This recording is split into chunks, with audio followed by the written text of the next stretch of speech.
السلام عليكم ورحمة الله وبركاته طلاب، أتمنى تكونوا بخير ونعمة. نستكمل محاضراتنا في موضوع ال HVAC.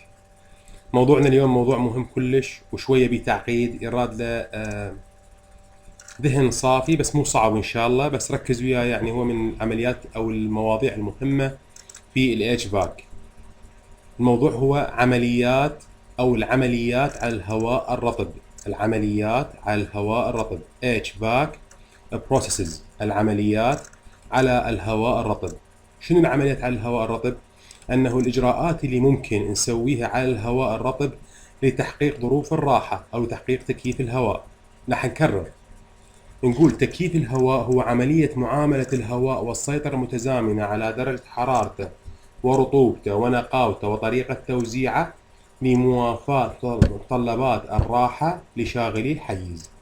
فإذا بدنا نعامل الهواء، قلت لكم هذا التعريف راح أعيده كذا مرة. فأول ما عرفنا هذا التعريف إيش قلنا؟ نتعرف على خواص الهواء اللي هن 7 خواص: درجة حرارة بصلة جافة، بصلة رطبة، نقطة ندى، درجة حرارة نقطة الندى، المحتوى الرطوبي، الرطوبة النسبية، المحتوى الحراري، والحجم النوعي للهواء الرطب. الآن وتعلمنا شلون نستخدم السايكرومتريك تشارت. تعلمنا شلون نستخدم السايكرومتريك تشارت. الآن نريد نفهم الخواص على السايكرومتريك تشارت. الخواص أو الإجراءات اللي ممكن نسويها على السايكرومتريك تشارت.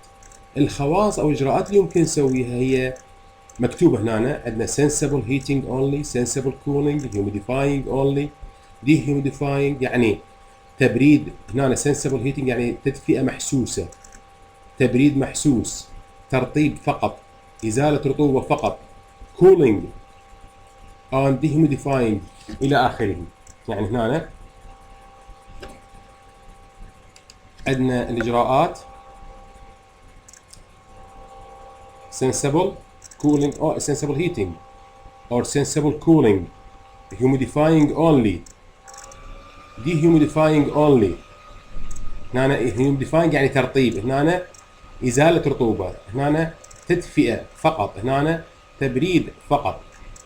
أو cooling and dehumidifying تبريد وإزالة رطوبة، أو تدفئة وترطيب. chemical dehumidifying إزالة رطوبة كيميائية. evaporative cooling only تبريد تبخيري. تبريد تبخيري. طيب هذا الكلام كله شلون نشرحه على سايكرومتريك تشارت؟ طلاب انتبه وياي شوي، ركز بشكل جيد. اخذنا هذا المحور الافقي، هذا شنو هو؟ هذا الدراي بالب. وهذا من هو؟ هذا المحتوى الرطوبي.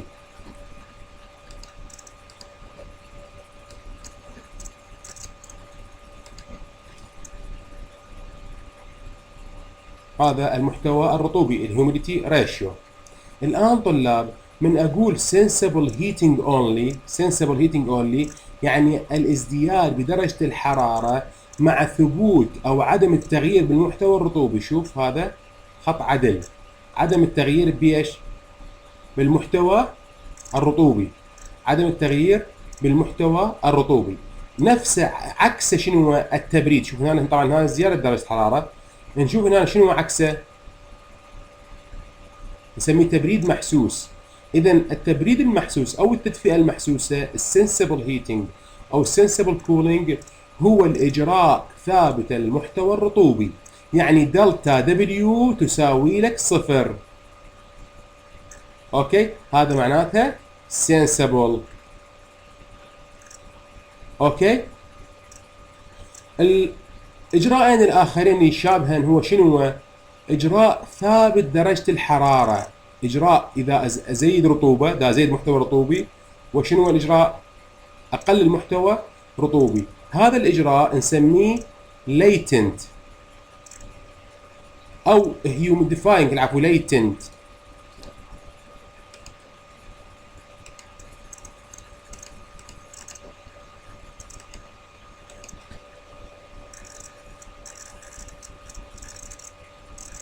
latent.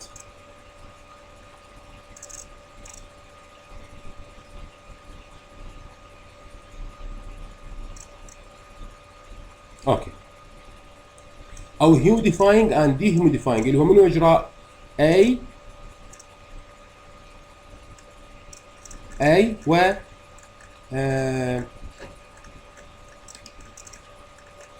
واجراء A و E dehumidifying اذا ترطيب وازاله رطوبه. اما الاجراء C و G، الاجراء C والاجراء G هو السنسبل. اجراء السي والجي السنسبل. عندنا اجراء اخر اسمه تدفئه وترطيب. تدفئه وترطيب، وواضح هذا.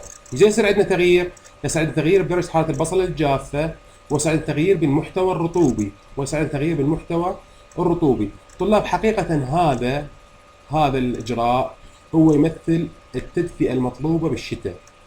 خلال فصل الشتاء نحتاج تدفئه معها ترطيب، واذا كان ماكو ترطيب راح يكون التدفئه جافه وتكون غير مريحه، وتصير ظاهره تيبس الجلد او تشققه. جلد ييبس يشقق، مصطلح العراقي مصطلح العام نقول يمشق. هذا كله بسبب قله الرطوبه في الحيز، فنحتاج ترطيب. تشوف تلاحظ اذا كان الصوبه المدفئه عليها كتلي او كتل مي، وعاء مي يفور يغلي البخار، راح تحس الغرفه تصير مريحه افضل، ماكو مشاكل بالتنفس.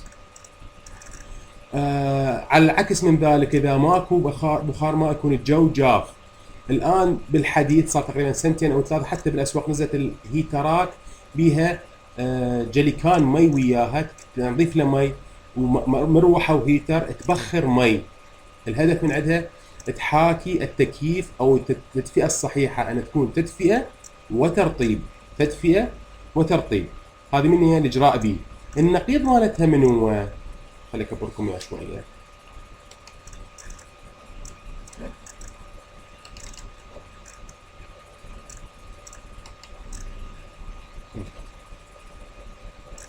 النقيض مالته من مو النقيض، يعني الاجراء الاخر اللي بالصيف هو من هو؟ هو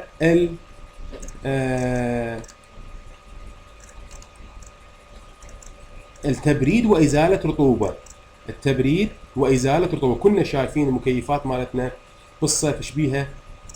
اكو بيها درين تيوب، خرطوم صونده تنقط مي. هذا منين؟ هذه الرطوبه اللي دا يزيلها من الحيز. تعلمنا بالمحاضرات الماضيه شلون نحسب كميه ازاله الرطوبه. اذا نغير من رطوبه الى رطوبه معينه، تغيير بالرطوبه راح تصير ازاله كميه كتله لرطوبه بخار الماء.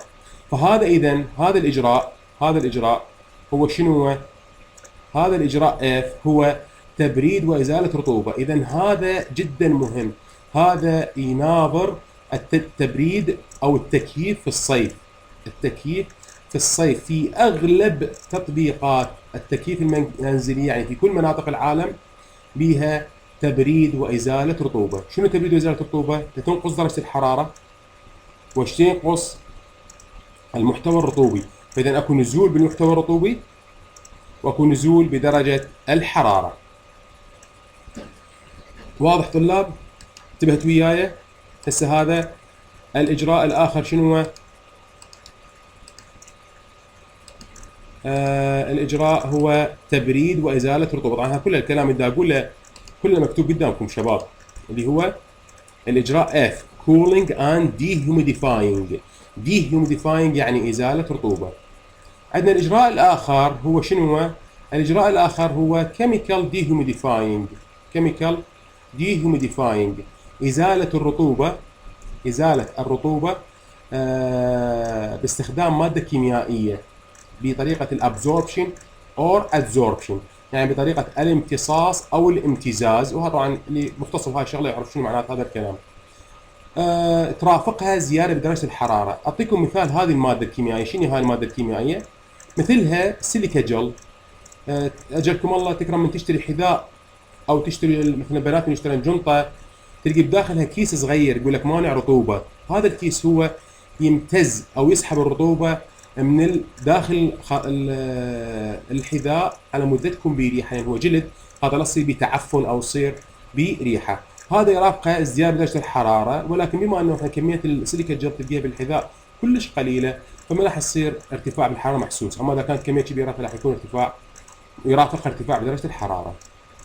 اخر اجراء لهذا الدرس ما يطول عليكم هو الايفابوريتيف كولينج، الاجراء H، الايفابوريتيف كولينج. راح اكبركم اياه بعد شويه بدك تشوفه واضح. الايفابوريتيف كولينج او اجراء هو عمليه ادياباتيك بروسيس. شنو عمليه ادياباتيك بروسيس؟ يعني هذا مو الاتش من هنا، اذا كونستانت اتش معناتها البروسيس اتش هو شنو؟ دلتا اتش ايكوال زيرو، ماكو انتقال حراره. طيب شلون يصير التبريد بعد؟ التبريد يصير بتبخير قسم من الماء الى الهواء. شنو التبريد الصحراء؟ شنو التبريد التبخيري؟ امثلته المبرده الصحراويه، المبرده الصحراويه او يسموها المبرده العاديه اللي بها مثلا بالعراق. على العراق احكي لكم بالعراق بها حلفه، بها حلفه وتبرد المي، تبرد الهواء. المي ينزل على الحلفه، ينزل على الجوانب، يمر به الهواء، يتبرد الهواء فيسمى تبريد تبخيري، يسمى تبريد تبخيري. هذا التبريد التبخيري يكون فعال اكثر كلما يكون الجو الخارجي صحراوي، كلما يكون الجو الخارجي صحراوي. اما اذا كان الجو رطب جدا مثل دول الخليج فتكون المبرده الصحراويه غير فعال، حتى من اسمها هي مبرده صحراويه. وكذلك الملاحظه الاخرى والكثير من الاخطاء اللي يقعون بها الناس انه يخلي المبرد داخل الغرفه، غرفه مقفله، ويخلي كونفيرا نسميها مبرده داخليه ويشغلها. هذه تفشل، لان من شروط التبريد التبخيري مع الهواء الجاف ان يكون شنو؟ ان يكون الهواء الجاف، ويكون كذلك اوبن سايكل، اوبن سايكل. لان شو يعتمد هو طلاب؟ احنا الهواء اللي يدخلنا بتي ونقرا التي ويت بالب مالته، تي والتي ويت بالب. المفروض درجه الحراره تدخل بالتي من تمر على الماء يتبخر من عندها تنزل للتي ويت بالب، تنزل للتي ويت بالب. كمثال اذا كانت درجه الحراره البصل الجافه 50 والتي ويت بالب 32، احكي بها بالعراق بحرجه، فالمبرد ايش قد تقدر تنزل الهواء؟ تقدر تنزل الهواء المبرده المضبوطه تقدر تنزلها مثلا ل 33، وهو يعتبر نسبه لل 50 جو طيب. وليش نروح على المبرده الصحراويه؟ لان سحبها الكهرباء كميه قليله ما تستهلك طاقه كهربائيه كبيره. فهذا مبدا عمليه الايفابوريتيف كولينج، التبريد التبخيري. اجراء ثابت المحتوى ثابت المحتوى الحراري، دلتا اتش ايكوال زيرو. اذا شلون يبرد؟ لانه ياخذ الحراره الكامله للتبخر من تبخير قسم من الماء في الهواء. والدليل على هذا انه المبرده فيها حوض مال مي، خلي تشتغل المبرد تقريبا كل ساعتين تخلص حوض، تخلص تقريبا 20 لتر او 25 لتر. وين يروح؟ يتبخر بالهواء، بس يجيك بالهواء، الهواء اذا الهواء يجيك بارد بس رطوبته عاليه. ولكن من تكون اوبن سايكل يعني الباب مفتوح، شباك مفتوح او الباب مفتوح، الهواء يدخل يبرد نسبيا ويطلع، ولكن ما يكون مثل فعاليه المكيف طبعا لا. واذا كان مكان مزدحم يصير رطوبه كلش عاليه والى اخره، ما لي دخلكم بهاي التفاصيل. طلاب الان هذا شرح عن عمليات الهواء. هذا الكلام اللي قلته الان كله مكتوب هنا. اسباوع sensible heating، sensible heating only، sensible cooling، اوكي، humidifying only. هذا هذا بين عندك. هذا sensible heating C، sensible cooling، humidifying، dehumidifying، cooling and dehumidifying، وشرحت لك اياه كله. مثلا sensible heating، sensible cooling shows a change in dry bulb temperature with no change in humidity ratio، with no change in humidity ratio. Humidifying dehumidifying shows a change in humidity ratio with no change in dry bulb temperature. اذا شنو اهم شيء؟ ماكو change، there is no change in dry bulb temperature، ماكو تغيير في درجه حراره البصله الجافه. Cooling and dehumidifying، تبريد وازاله رطوبه، result in reduction of both dry bulb temperature and humidity ratio. اذا ينتج بتقليل كلا درجة الحرارة البصلة الجافة والمحتوى الرطوبي، ينتج بتقليل درجة حرارة البصلة الجافة والمحتوى الرطوبي.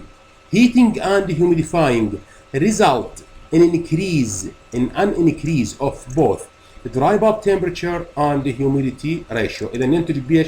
بزيادة درجة حرارة البصلة الجافة والمحتوى الرطوبي. المحتوى الرطوبي دي بالك مو الرطوبة النسبية، W، انتبه وياي ركز لا تنام. كيميكال ديهوميديفاينج شرحناه، ازاله الرطوبه بطريقه كيميائيه. evaporative cooling همنا هو الادياباتيك heat transfer process in which the wet bulb temperature of the air remains constant. الويت bulb temperature يظل constant. احنا ايش نسوي؟ احنا ننزل التي لل wet bulb، ننزل التي المن للويت bulb temperature. اتمنى طلاب الشرح واضح ان شاء الله. الدرس القادم راح ناخذ مثال هو هذا الاكزامبل، او اختار لكم اكزامبل اخر واشرح لكم اياه بشكل وافي وعلى كيفنا خطوات في عمليات الهواء وامثله اخرى ان شاء الله، او ناخذ هذا المثال ونحله بالتفصيل باذن الله سبحانه وتعالى. اي سؤال او استفسار اتمنى مراسلتي، ويعني موجود ايميل عندكم ظاهر بالقناه. اي تعليق اقدر اجاوب ان شاء الله. حياكم الله في اي وقت، والسلام عليكم ورحمه الله وبركاته.